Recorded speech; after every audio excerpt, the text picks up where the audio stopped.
4 dicas para você aprender a escolher um advogado de confiança e não ter nenhum problema na resolução da sua questão jurídica.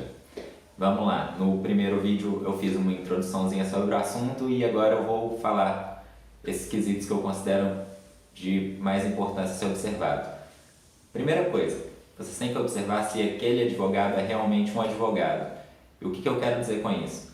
Gente, advogado não é só ter OAB não. Ter OAB é a coisa mais fácil do mundo.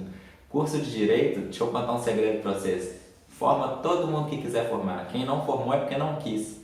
Você formar e passar na OAB é a coisa mais fácil que existe. Não é difícil não.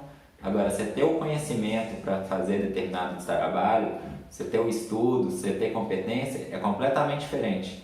Então, o advogado não é só ter o OAB. Eu tive um professor que uma vez ele falou a seguinte frase: lugar de advogado é dentro do fórum. Que eu entendo dessa frase? É óbvio que não é só estar no fórum, que o advogado tem outras coisas a fazer. Você atende clientes, você faz petição, você vai em setores administrativos, então, por óbvio, não é só ir no fórum. Mas o que eu entendo dessa frase? O advogado, ele tem que vivenciar a advocacia. Ele tem que estar ali em constante estudo, constante luta para defender o interesse dos clientes. Não é só ficar de terno, tirando foto ou postando vídeo ou uma vez ou outra fazer uma audiência, uma petição. Isso não é advogado. Tem aqueles que, por exemplo, eles estão só passando pela advocacia. Vamos supor alguém que está focado em concurso público. O cara está na advocacia porque ele precisa daqueles anos de prática para tentar um concurso depois, é uma exigência de alguns concursos. É óbvio que ele não vai ser um bom advogado. Ele pode até ter o conhecimento teórico ali porque ele está estudando, mas ele não gosta daquilo. Você vai confiar o seu direito numa pessoa que não quer ser advogado? A primeira oportunidade que ele tiver e passar no concurso, ele vai te dar um pé na bunda, vai renunciar ao seu processo e você que se vire para encontrar outra pessoa depois. Você ainda vai ter um gasto para contratar um novo advogado. Alguns profissionais que têm a segunda profissão, que acaba se tornando a primeira profissão, professores universitários, empresários, estão advogando ali só por esporte. O foco dele é a outra profissão dele, ele vai focar na outra profissão. Eu faço apenas uma ressalva aqui, muito cuidado nesse assunto.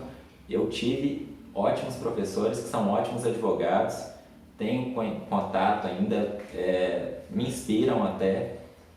O fato de ser professor não quer dizer nada, pode ser que ele seja um ótimo advogado, mas é uma questão a ser pensada. E por que eu estou falando isso? Eu tive uma audiência recentemente que o advogado dos autores peticionou no processo informando que ele não compareceria na audiência pelo simples fato que ele tinha que lecionar no dia e não podia ir lá. Olha que absurdo. Se o cara está focado lá na aula, não tem problema nenhum, mas por que ele aceitou o processo? Era dinheiro fácil? Enganou os autores lá para ganhar um pouquinho a mais? Qual a dificuldade desse profissional em mandar um colega para ir fazer essa audiência? O cara é tão arrogante ao ponto de simplesmente não estou nem aí, não vou, o problema de todo mundo. Se quiser adiar a audiência a dia, você não adiar o problema dos meus clientes, basicamente. Eu acho isso um absurdo, é um absurdo, não tem outra palavra para descrever. Segundo quesito, pesquise o nome daquele profissional no Google, nas redes sociais, em tudo que você puder. É uma coisa tão simples, hoje em dia todo mundo está conectado, todo mundo tem internet, é uma coisa muito fácil de fazer, você perde 5 minutinhos ali e evita uma dor de cabeça.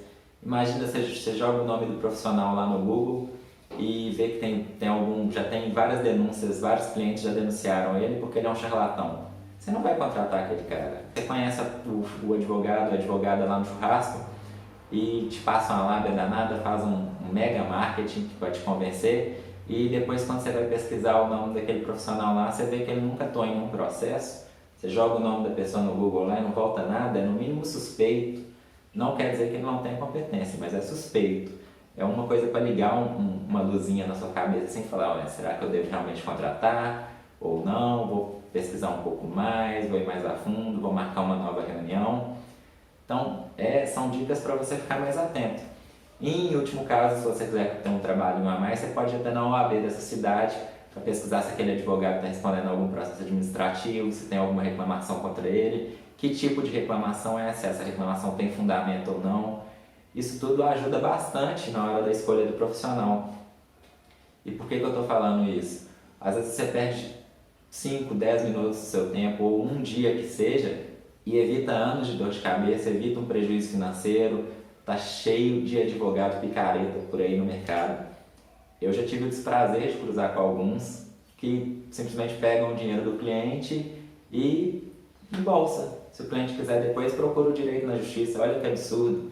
E a OAB não faz nada. Você vê que o cara tem dezenas de denúncias lá no OAB e a OAB não faz nada com aquele cara. Já devia ter sido expulso, caçado e está respondendo processo criminal. Mas não acontece nada, infelizmente a realidade tem que ser dita a verdade. Terceiro quesito que vocês devem observar é se aquele profissional tem realmente um conhecimento teórico e prático do que ele se propõe a fazer. Você conheceu o advogado lá num churrasco, num bar, fez uma amizade, ele tem uma mega lábia, fez um marketing excelente, mas quando você vai pesquisar o nome daquele advogado, você vê lá que o cara não tem um site, o cara não tem um blog, ele não publica nada, ele não está inserido no dia a dia da advocacia, ninguém nunca ouviu falar daquele cara. Aquelas causas que ele te contou lá, que ele já ganhou milhões e milhões, você não descobre nada, você vê que ele nunca atua num processo, é suspeito, é muito suspeito. Ou então, por exemplo, você vê que ele tem um conhecimento teórico muito grande, gente, tem um ódio. Eu vejo advogados, muitas vezes eles ficam assim, eu tenho um mestrado, eu tenho um doutorado, eu faço parte da comissão da OAB, eu tenho várias especializações. Gente, só o conhecimento teórico não vale nada se você não tiver o conhecimento prático e vice-versa também. Mas às vezes as pessoas que não têm o conhecimento, elas ficam encantadas com títulos. O profissional fala assim, eu tenho 2 mestrados, eu tenho um doutorado, eu formei na UFMG, eu faço parte das comissões da OAB, eu sou subsecretário de não sei o quê, sou presidente de associação de não sei o quê. O cara dá a impressão que ele é o top, o bambambam. Mas quando chega no processo, ele não sabe fazer nada, porque ele não tem aquela prática, ele não tem atuação. O negócio dele é só marketing. Então vocês têm que ficar muito atento na contratação desse tipo de profissional. Que é uma coisa que ninguém conta, mas eu vou revelar um segredo. Ganha processo quem tem o direito e quem consegue comprovar esse direito. Pouco importa se seu advogado tem mestrado, tem doutorado, tem vários títulos, publicou livros. Se você não tiver direito ou se você não conseguir comprovar aquele direito que você tem, você vai perder. Não é igual o filme lá americano que você vê, o cara entra no tribunal e fala, juiz, tem uma prova aqui que vai mudar todo o curso do processo. Isso não existe não. Não é igual seriado que o advogado chega lá e fala o nome dele e todo mundo abaixa a cabeça e ganha, não. Na vida real, ter título ajuda, mas não vale nada. No processo, tanto faz se o cara tem um mestrado ou se ele só tem a graduação. E a última observação que você tem que ter, o quarto quesito que eu considero muito importante, observar a área de atuação daquele profissional. Muitas áreas no direito elas estão interligadas. Então, por exemplo, vou me colocar como exemplo. Eu tenho uma especialização em advocacia pública e tenho muita experiência na área de direito empresarial. São áreas que estão ligadas, por exemplo, direito administrativo, algumas questões constitucionais, ou, por exemplo, direito do trabalho, direito do consumidor, direito empresarial, são áreas interligadas. Então, eu consigo atuar, por exemplo, tanto como empresa ou como para uma pessoa física. Dentro dessas áreas, eu não vou ter dificuldade. Mas se me pedir para fazer uma ação penal, eu não sei nem de que lado que senta na cadeira de uma audiência criminal. Eu nunca fiz, não tenho conhecimento nem teórico nem prático. Então, é óbvio que ninguém deveria me contratar para trabalhar com direito penal. Eu sou humilde o suficiente para dizer isso. Toda vez que alguém pergunta se eu faço, eu falo, não sei fazer. Posso indicar um colega que sabe, mas eu não sei. Da mesma forma, eu não tenho conhecimento muito grande em direito de família ou sucessões, caso envolvendo herança. Então, eu deixo para o meu sócio fazer, outras pessoas do escritório são responsáveis nessas questões. Mas eu não sei fazer. Eu fico focado na minha área. Então, toma muito cuidado. Por exemplo, eu já vi casos, advogados especialistas em direito do trabalho. Ótimo advogado, especialista em direito do trabalho.